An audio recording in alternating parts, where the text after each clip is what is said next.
ఒక false case వల్ల ఒక యువకుడి జీవితం పూర్తిగా నాశనం అయిపోయింది.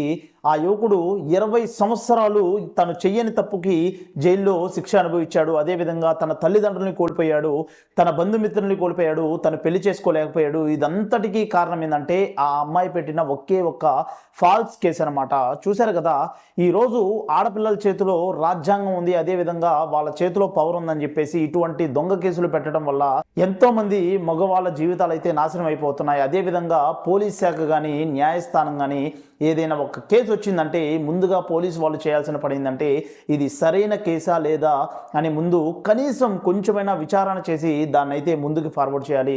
అదేవిధంగా న్యాయస్థానం కూడా ఏం చేయాలంటే ఒక కేసు ఉన్నప్పుడు దాన్ని పాజిబుల్ అయినంత వరకు 1-2 సంవత్సరాల లోపలే ఆ కేసుని కంప్లీట్ అయ్యే విధంగా చేసి, ఒకవేళ అతను నిజంగానే తప్పు చేసి ఉంటే ఆ తప్పుకు తగిన శిక్షను వాళ్ళకి విధిస్తే వాళ్ళ జీవితం కూడా నాశనం అవుతుంది. చూశారు కదా, ఒక చిన్న ఫాల్స్ కేసు అనమాట ఇది. ఈ కేసు వల్ల తన 20 ఏళ్ళ జీవితాన్ని నాశనం అయిపోయాడు.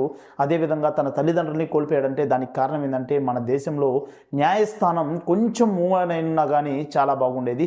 ఇప్పుడు ఆ అమ్మాయికి శిక్ష వేయలేరు, అదేవిధంగా ఈ అబ్బాయికి న్యాయము చేయలేరు. కాబట్టి ఇక మీదనైనా మన న్యాయస్థానం, మన పోలీస్ శాఖ తెలుసుకోవాల్సింది ఏంటంటే ఏదైనా ఒక కేసు వస్తే దాని ముందు కొంచెం విచారణ చేసి అది సరైన కేసు అయితే దాన్ని ఫార్వర్డ్ చేసి వాళ్ళకి సరైన శిక్షలు విధించడం చాలా మంచిదని నా భావన.